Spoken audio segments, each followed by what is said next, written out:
get that filled up. All right. Now.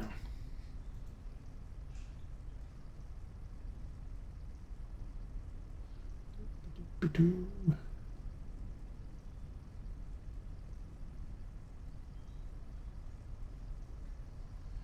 don't know if this is all going to fit in there. Whoa, okay, it did. We can go back to the fields and spray them. But we don't really have that much to spray. Yeah, unfortunately I had a total brain fart when it came to grass supply. Good grief, there's a lot of squirrels. A lot of hail damage in these fields. Yeah, so I completely screwed up how much silage I needed by the end of winter. So I ended up at the crossroads here, the fields to the right on the far side. I cut that early because we didn't have enough silage. So that put that field completely out of sync with the rest of the field, grass fields. So that field there has already been fertilized and is quite possibly could be harvested if I wanted to.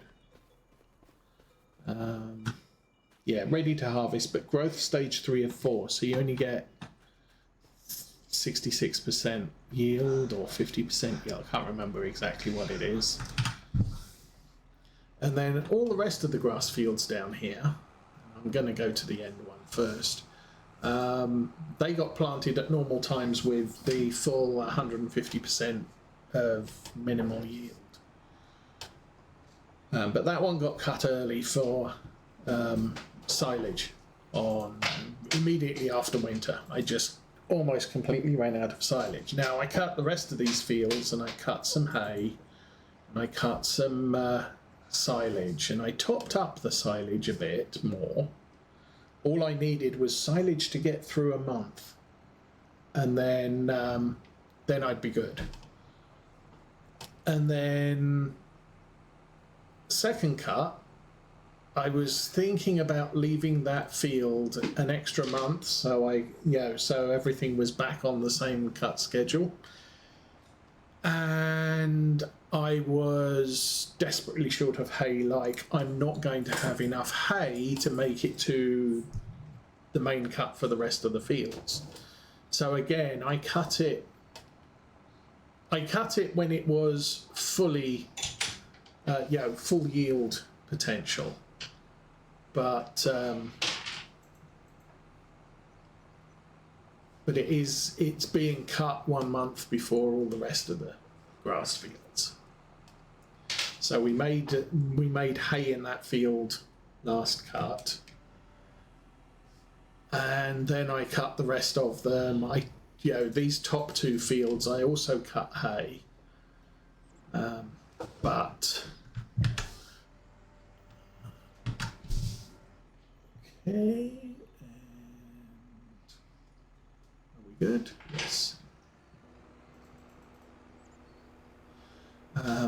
So I cut some extra hay in these fields so that they would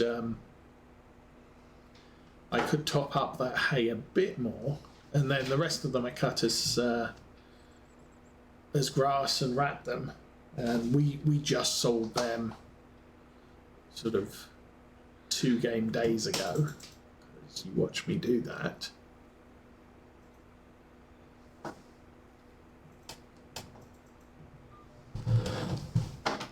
But the farm now has more than enough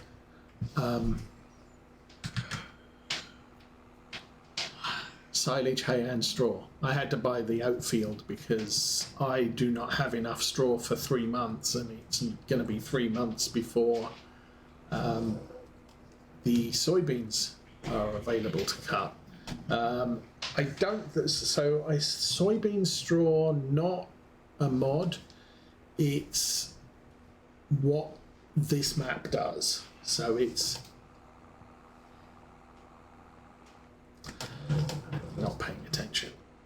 it's not so much that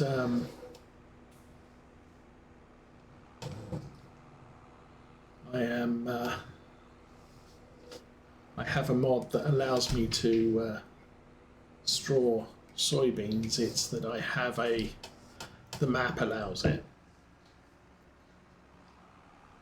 It's like additional crops on some maps. Some maps include additional crops. There are mods that can add additional crops.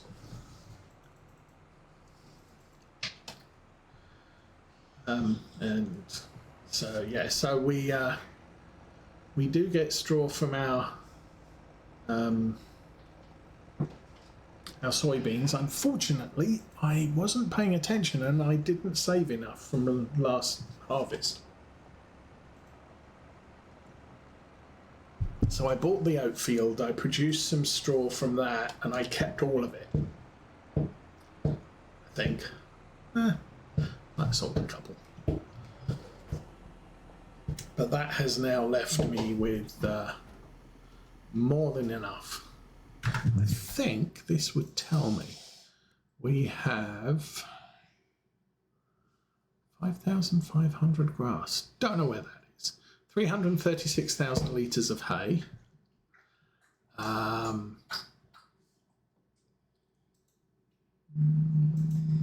Silage. Really? Doesn't tell me how much silage I have. That might be worrying. And then I have 306,000 litres of straw. Silage, there it is, 247,000. So I'm a little bit lower on silage than I am on hay. But still, it's hundreds of thousands of litres is a good thing.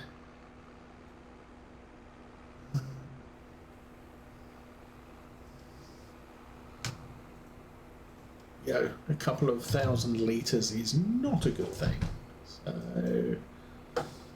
So I need to pay more attention to my my grass, silage and straw stocks going forward. It's not good to run out. Cows get unhappy.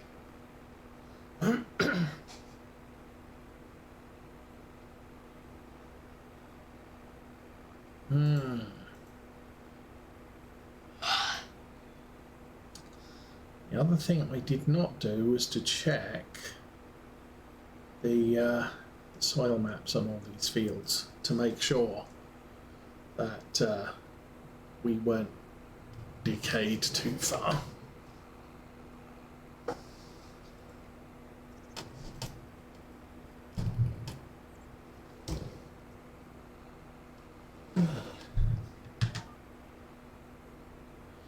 And the last row. Map.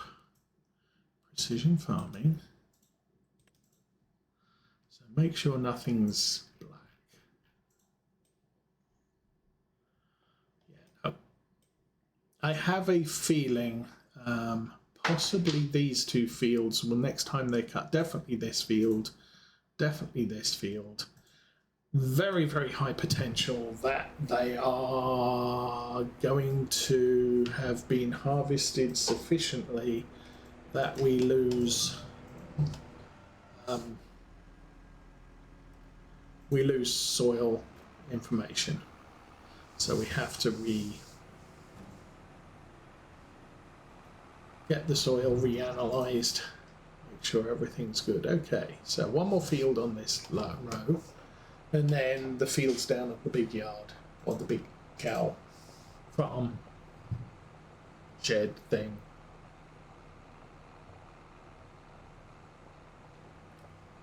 And we're only doing 11 miles an hour because I left the crop sensors turned off. On. Turn that off, we will go faster.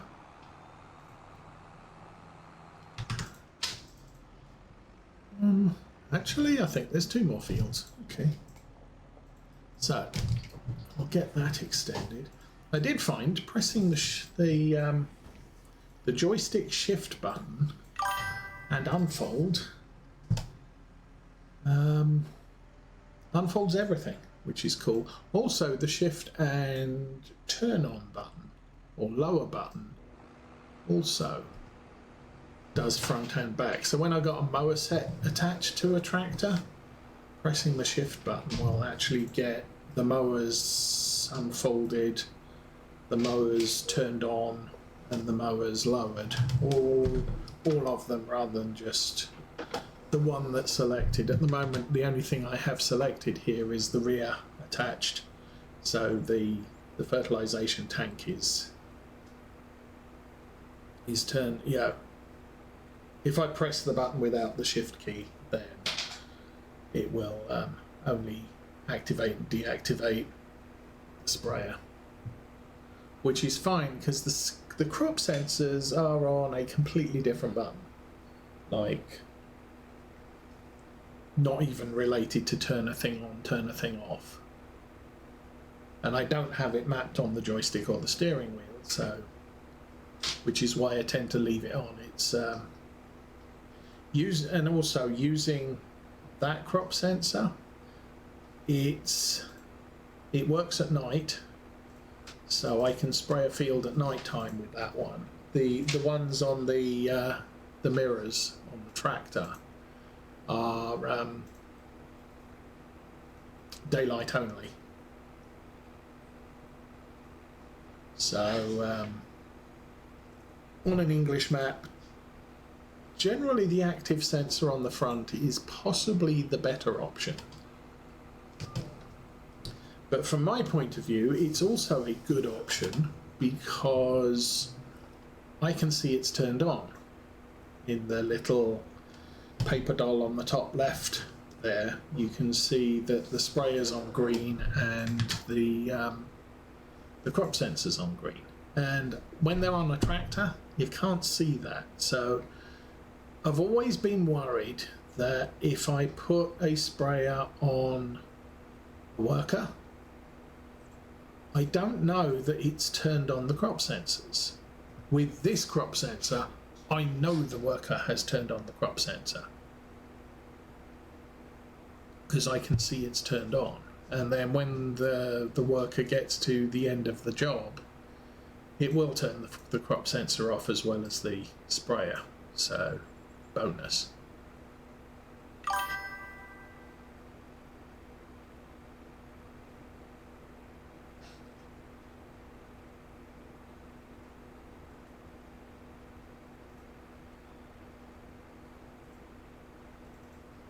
Turned off the GPS, I did. Actually, I am using GPS right this minute. That is another mod that I've become aware of recently, is a do not show GPS lines. Now it does, so at the moment I'm free roaming without the GPS turned on. But as soon as you select something, it will turn green and then they disappear.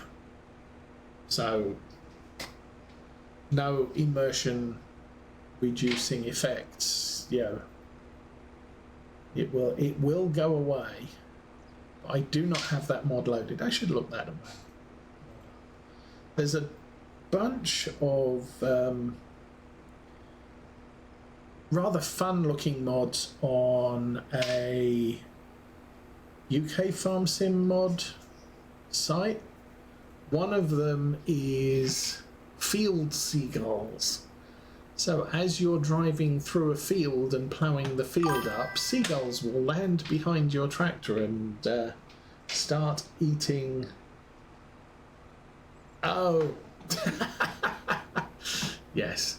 We'll start eating the worms in the fields that you just dug up with your plough. Now, I'm in Missouri. I'm not sure there's many seagulls in Missouri. So, but maybe if we go to Europe, I might go look that one up. And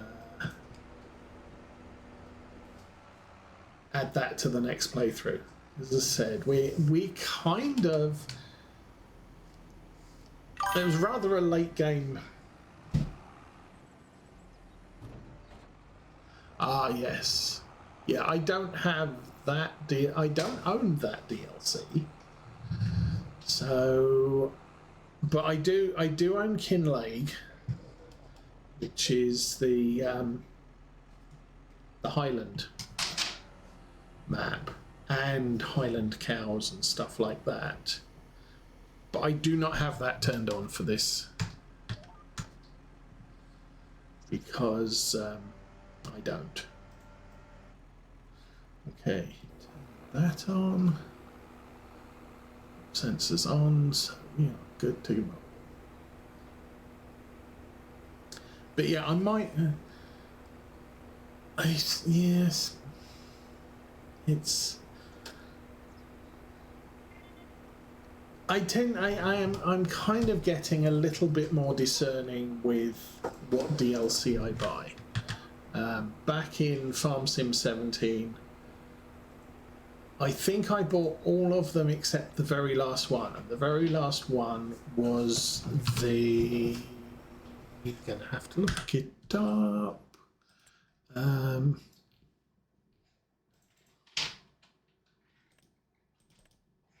Roper. And I didn't see the point in buying the Roper DLC because it came out in the summer before Farm Sim 19 came out. It's like, I'm going to have that for 3 months. It's sugar beet harvesters, and I already have a red one. So why do I want a yellow one? And you know, the difference between them, it was so minute. It's like, yeah, I don't feel the need for that one. But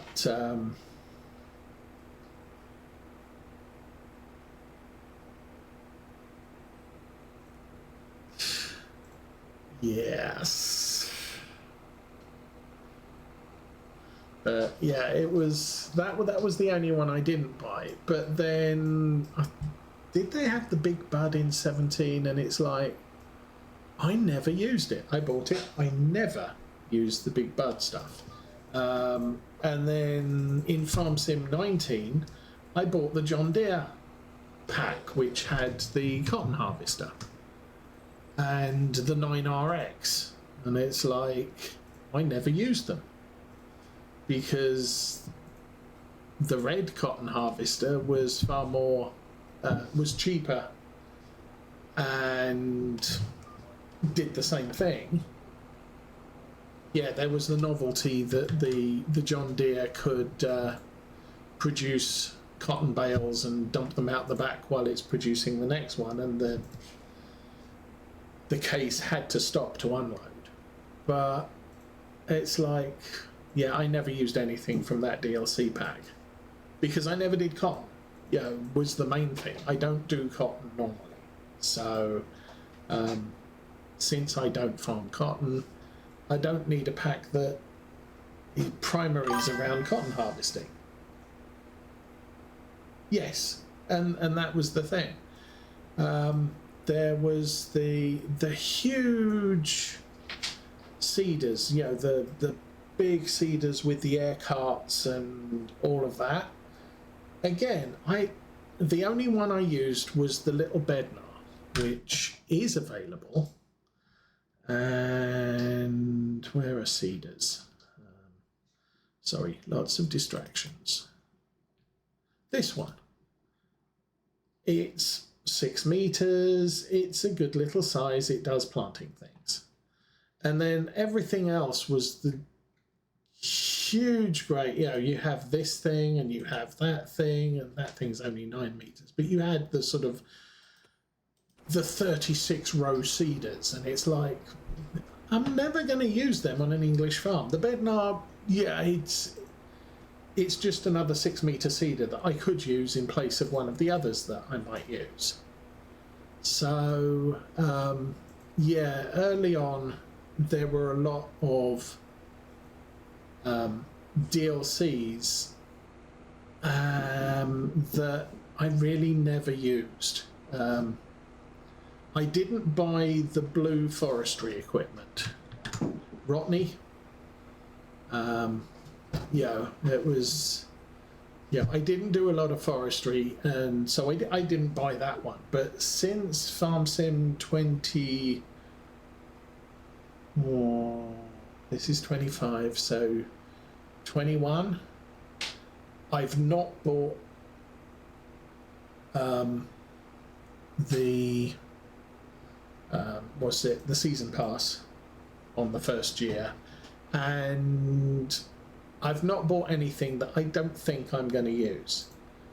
The old the class pack that came out had the class tractors, had all the class grass equipment. Oh, absolutely, bought that as soon as it came out. That I could well see me using, especially since I'd used class tractors in Farm Sim 17. Class tractors in Farm Sim 19 was a no-brainer. Plus all of the mowers and the windrowers and everything, and the baler wrappers, and brilliant pack. I'm going to use that every day of the week. The Kern pack, the Kavernland pack. It's all small equipment that I am almost... It's not necessarily something I am going to absolutely say, yes, I would use that. I am going to use that. But it's definitely a case of, yes, it's something I would consider using for the size of farms that I play on. So that's kind of how I'm going at the moment. I don't know why I bought the Kinlake pack, because I'm probably not going to play the map. But I might play with some of the equipment, and I like Highland cows because they're cute. So having a map with Highland, just adding it for the Highland cows is just an awesome plan. But the Vrebo stuff, I don't know. I might end up using some of that next. The overseeding of grass field, I don't know, but it might be fun.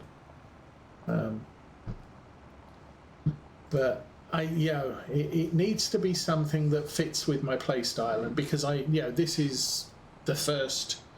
I've played American maps back when I was playing RO streaming weekdays, but I play one farm at a time at the moment, and this is the farm I'm playing. And during the week, I may be watching YouTube videos while I finish off what I was doing on Saturday. So I'm spraying the fields here. That's not a big job.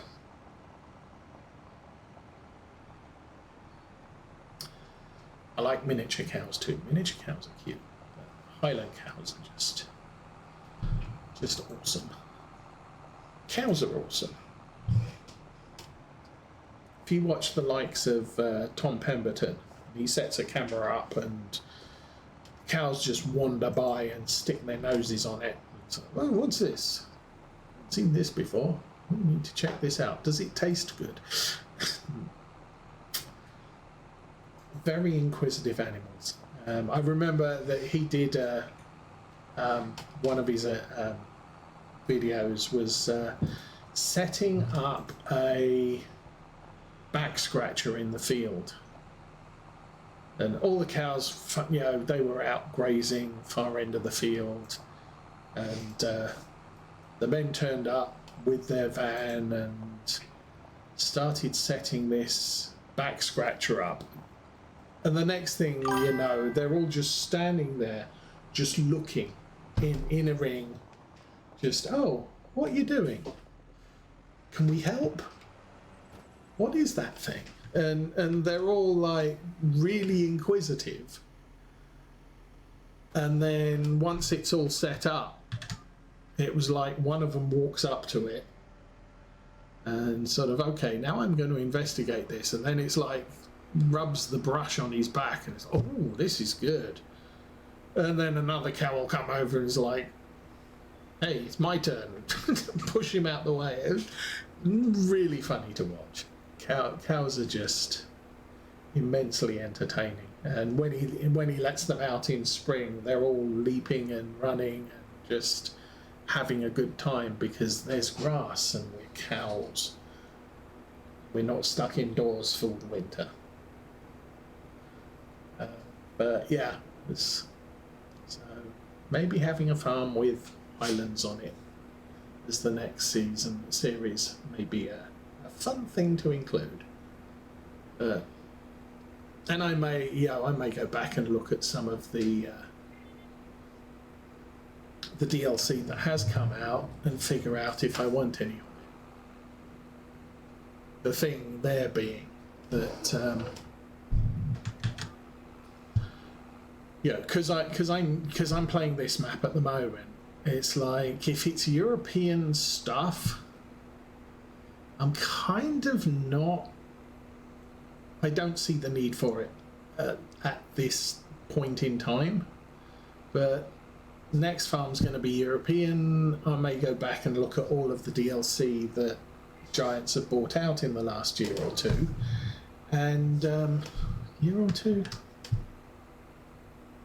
Yeah, year or two, I guess, and figure out if any of them have equipment that maybe I'll use that.